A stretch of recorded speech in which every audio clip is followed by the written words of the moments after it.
Oke, baik, salam sejahtera bagi kita semua. Baik, di sini kami dari perwakilan kelompok 5 kelas B mata kuliah Mekanika Fluida dan Partikel. Di sini kami akan menjelaskan materi mengenai positive displacement kompresor.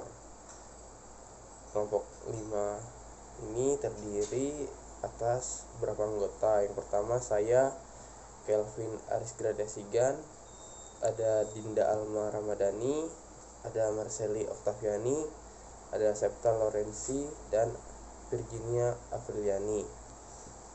Baik, di sini saya akan mulai langsung ke apa itu definisi dari kompresor.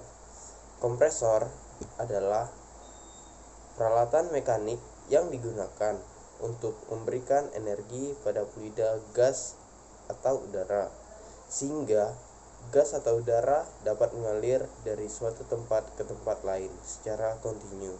Penambahan energi ini terjadi karena adanya gerakan mekanik.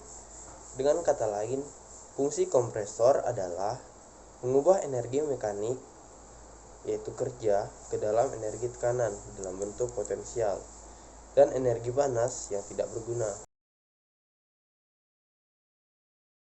At Doosan, we're always viewing the world in unique ways. For example, did you know the Earth processes air much like a compressor? The weight of our atmosphere actually compresses air, generating 14.7 pounds of pressure per square inch at sea level. An air compressor processes that same air we breathe to store energy and adapt it for use in countless applications. Let's look inside a typical unit.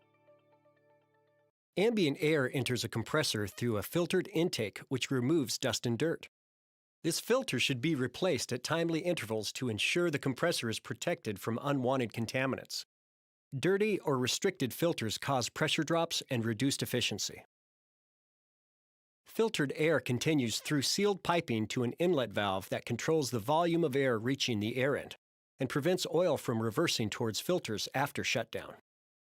Next, air enters the air end, which is a fixed displacement pump that uses two helical rotors to compress air. As the rotor screws turn, they form a partial vacuum which sucks air into the helical rotors. The amount of air that fills the air end is measured in cubic feet or meters per minute. As air travels along the helical rotor flutes, the space stored in the air gets progressively smaller. Since the air cavity between the rotors is larger at the inlet end and smaller at the discharge end, air becomes compressed, creating significant heat. During the process, oil is injected into the rotors and serves three critical purposes. 1. To lubricate the rotors, bearings, and seals. 2. Seal the space between rotors to keep pressurized air from escaping back to the inlet. And 3. Remove heat from the system so the air end can run at optimal temperatures. Using oil to maintain proper temperatures maximizes efficiency of the compression cycle. The air, now mixed with oil, exits the air end through a discharge port and is piped to a separator tank. Here, the separator will remove some of the oil from the air and let it accumulate in the pressurized tank. The tank acts as a reservoir as well as an oil service and fill point for maintenance. A sight gauge mounted on the tank's side allows an operator to quickly check the oil level. Next, hot oil flows from the bottom of the separator tank and through the oil temperature bypass valve. If the oil is too hot, it moves through a cooler to lower the temperature. The oil temperature bypass valve also acts as a mixing valve, taking hot oil from the separator tank and cooled oil from the cooler and mixing them into a perfect temperature for the air end. The oil is then filtered and returned to the air end, ready to do its job all over again. Back at the separator tank, the air is almost ready for use. Air exits the pressurized tank and passes through an element filter which reclaims most of the remaining oil from the airstream. The air is then piped out of the compressor to the service air valves where it can be used for thousands of applications.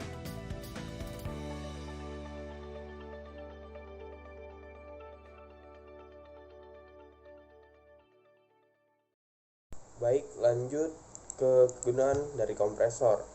Kompresor ini berfungsi untuk membangkitkan atau menghasilkan udara bertekanan dengan cara mengisap atau memampatkan udara tersebut, kemudian disimpan di dalam tangki udara.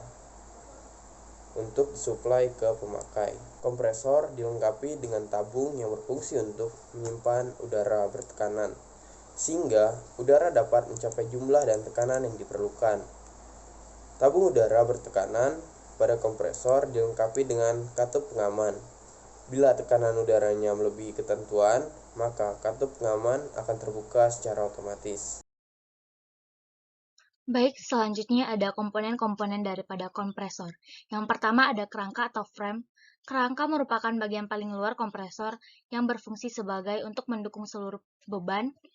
Dan yang kedua itu sebagai tempat kedudukan bantalan, proses engkol, silinder, dan tempat penampungan minyak pelumas. Selain itu, kerangka digunakan sebagai pelindung terhadap mekanik dari luar, pelindung penumpukan, dan juga sebagai kedudukan nozzle. Yang kedua ada poros engkol atau craft shaft, di mana berfungsi untuk mengubah gerak berputar atau rotasi menjadi gerak lurus bolak-balik atau translasi.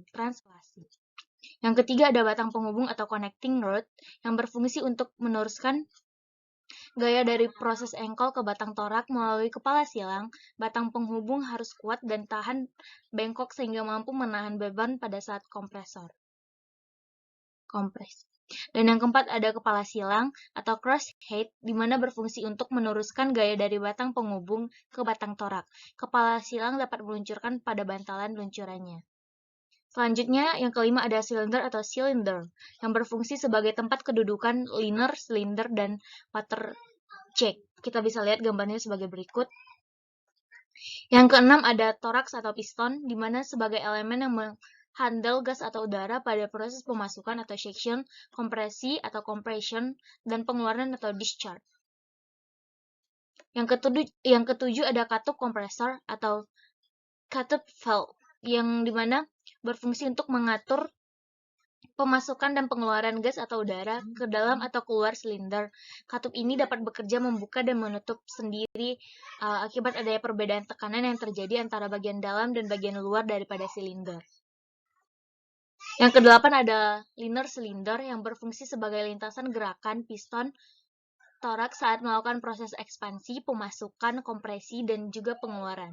Yang kesembilan ada front and rear cylinder convert, di mana berfungsi sebagai tutup silinder, bagian head end atau front cover, dan bagian end atau rear cover berfungsi untuk menahan gas atau udara supaya tidak keluar silinder.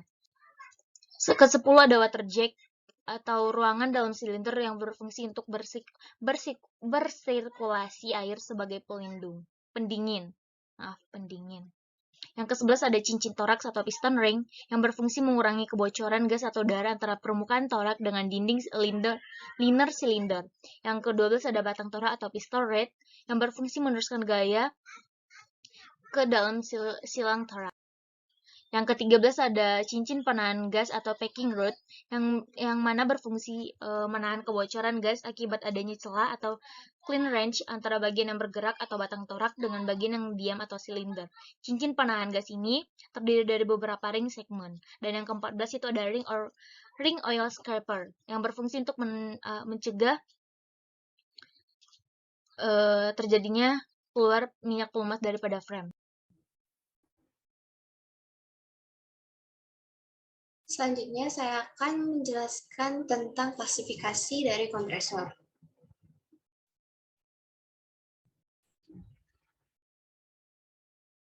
Di sini terdapat bagan tentang klasifikasi dari kompresor.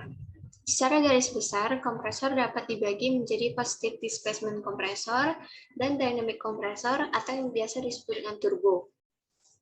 Positive displacement kompresor terbagi menjadi dua, yaitu reciprocating dan rotary, sedangkan dynamic terbagi menjadi tiga, yaitu centrifugal, axial, dan ejector. Kompresor juga dapat dibagi menjadi dua, yaitu kompresor positif, merupakan ketika gas dihisap masuk ke dalam silinder dan dikompresikan. Lalu ada kompresor non-positif, yaitu ketika gas yang dihisap masuk dipercepat alirannya oleh sebuah impeller dan yang kemudian mengubah energi kinetik untuk menaikkan tekanan. Lalu ada kompresor torak resiprokal. Kompresor ini dikenal juga dengan kompresor torak karena dilengkapi dengan torak yang bekerja bolak-balik atau gerak resiprokal. Pemasukan udara diatur oleh katup masuk yang dihisap oleh torak yang gerakannya menjauhi katup. Pada saat terjadi penghisapan, tekanan udara di dalam silinder mengecil sehingga udara luar akan masuk ke dalam silinder secara alami. Pada saat gerak kompresi torak bergerak ke titik mati bawah ke titik mati atas, selanjutnya dimasukkan ke dalam tabung penyimpan udara. Tabung penyimpanan dilengkapi dengan katup satu arah, sehingga udara yang ada di dalam tangki tidak akan kembali ke silinder. Proses tersebut berlangsung secara terus-menerus hingga diperoleh tekanan udara yang diperlukan. Lalu ada kompresor torak 2 tingkat sistem pendingin udara. Kompresor udara bertingkat digunakan untuk menghasilkan tekanan udara yang lebih tinggi. Udara masuk akan dikompresi oleh torak pertama, kemudian didinginkan. Selanjutnya dimasukkan ke dalam silinder kedua untuk dikompresi oleh torak kedua sampai pada tekanan yang diinginkan. Pemampatan atau pengompresian udara tahap kedua lebih besar, temperatur udara akan naik selama terjadi kompresi, sehingga perlu mengalami proses pendinginan dengan memasang sistem pendingin. Metode pendinginan yang sering digunakan misalnya dengan sistem udara atau dengan sistem air bersirkulasi.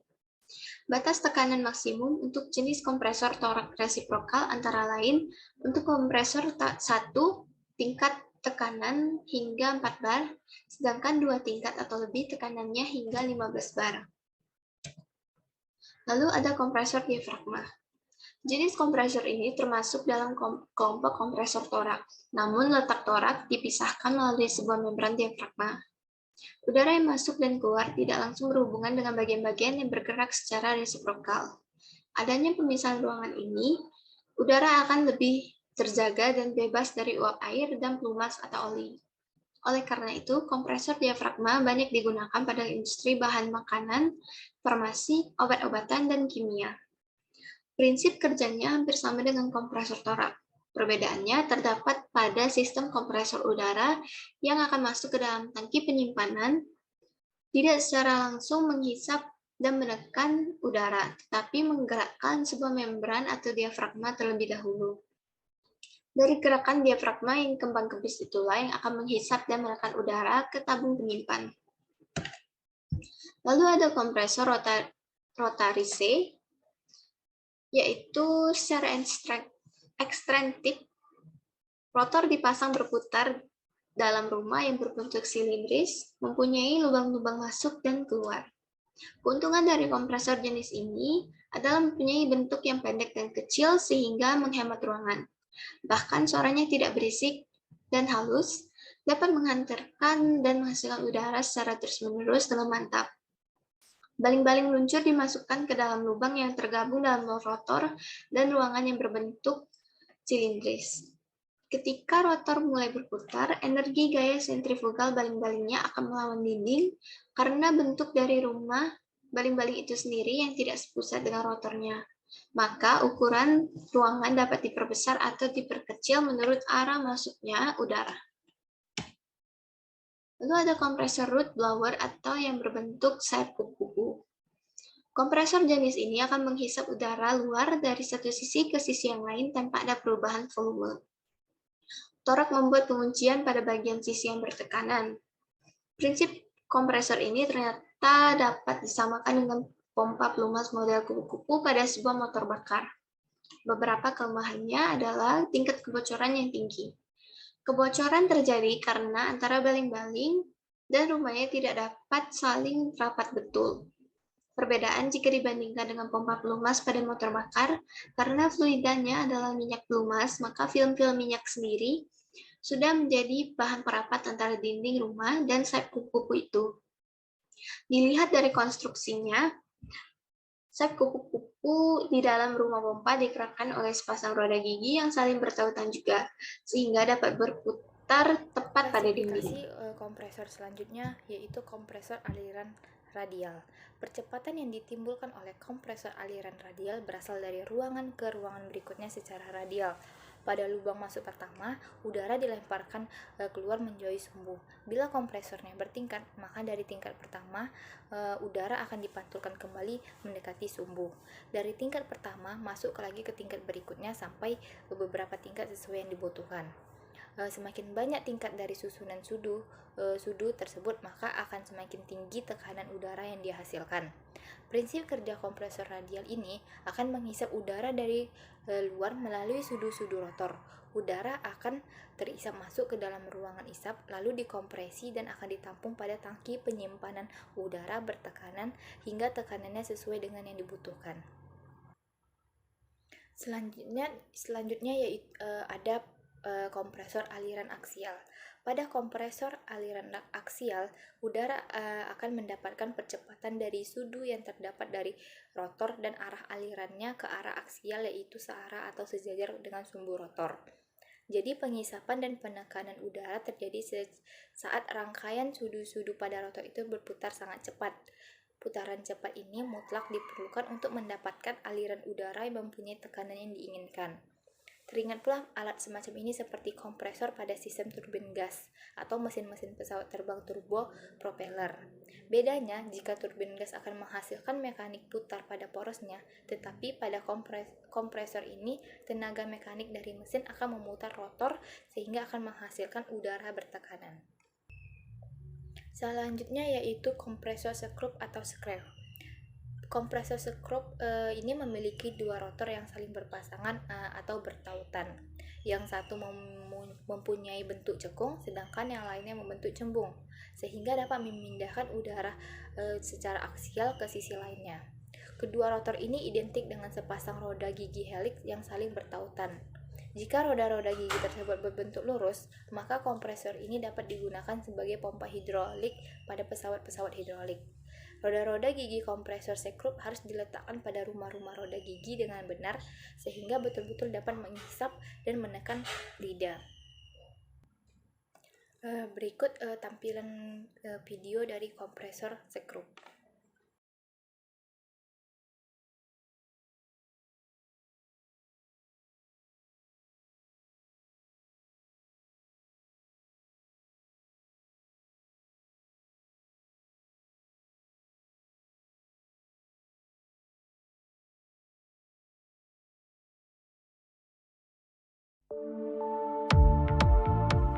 MAN Diesel and Turbo manufactures tailor-made process gas screw compressors for customers, a modular system of tried and tested components guaranteeing the utmost reliability.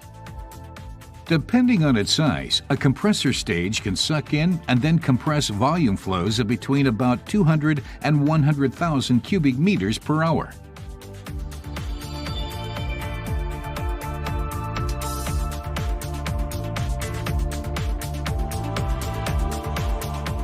All screw compressors operate according to the basic principle of a positive displacement machine, whose key element is a pair of spiral rotors.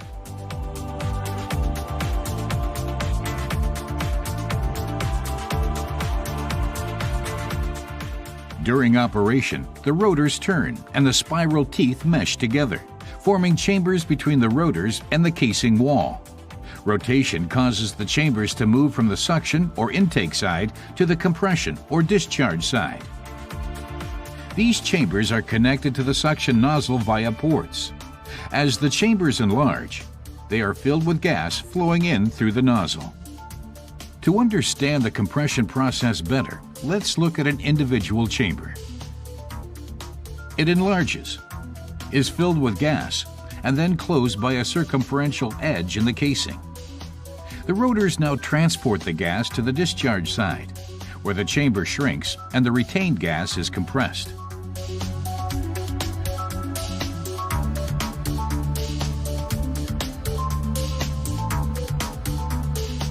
Let's view the process again, this time from below.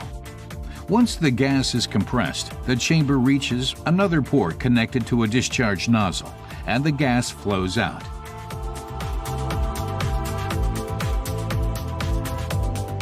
In fact, all the chambers between the two rotors are being filled and emptied continuously. This means that with a screw compressor, the compression process is more or less ongoing. The design of a screw compressor combines the advantages of a positive displacement machine with those of a rotating machine, making this type of compressor suitable for a very wide range of applications and process gases. MAN Diesel and Turbo has been developing and constructing process gas screw compressors at its Oberhausen location since 1952. It is one of the few companies worldwide which sells both oil-free and oil injection compressors for process application.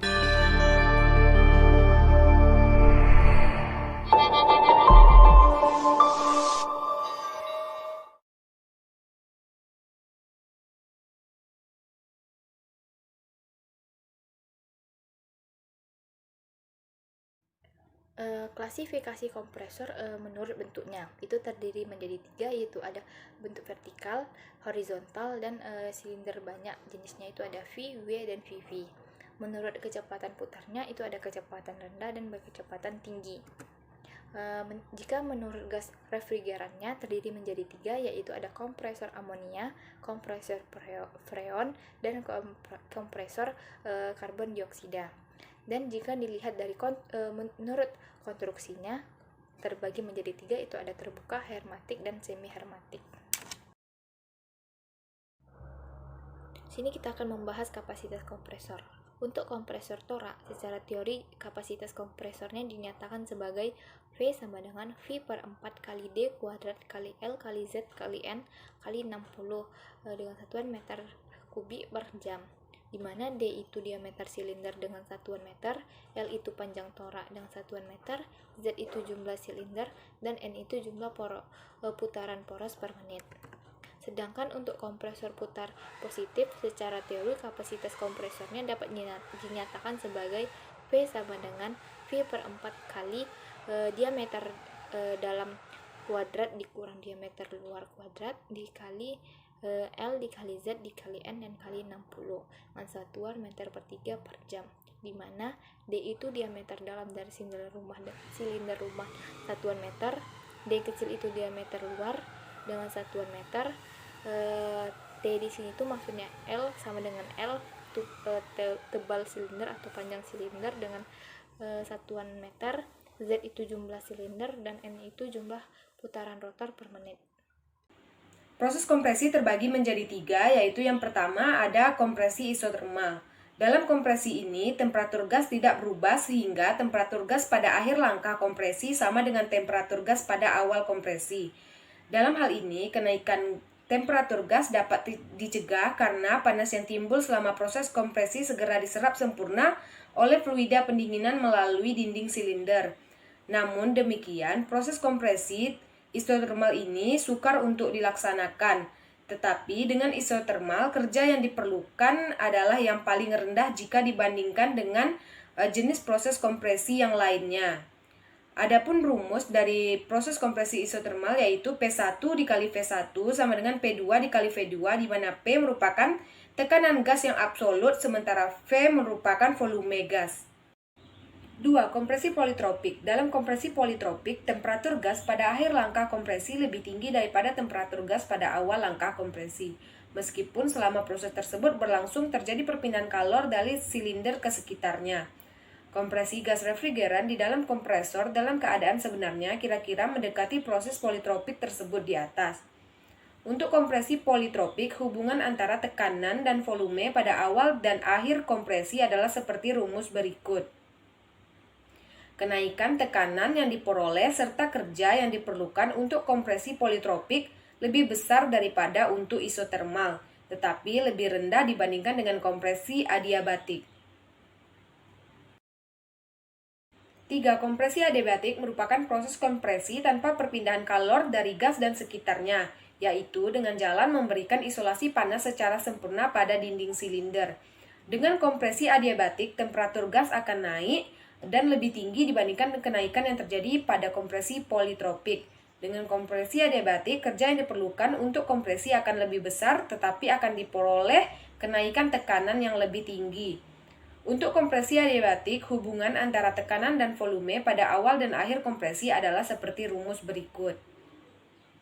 Pada kompresi di dalam kompresor, dalam kenyataannya bukanlah kompresi adiabatik maupun kompresi isotermal, akan tetapi kompresi politropik. Namun karena prosesnya mendekati kompresi adiabatik, maka dalam perhitungan dengan menggunakan diagram Muller, proses kompresi tersebut dianggap sebagai proses kompresi adiabatik. Sekian presentasi kami, lebih dan kurang kami mohon maaf. Assalamualaikum warahmatullahi wabarakatuh. Terima kasih.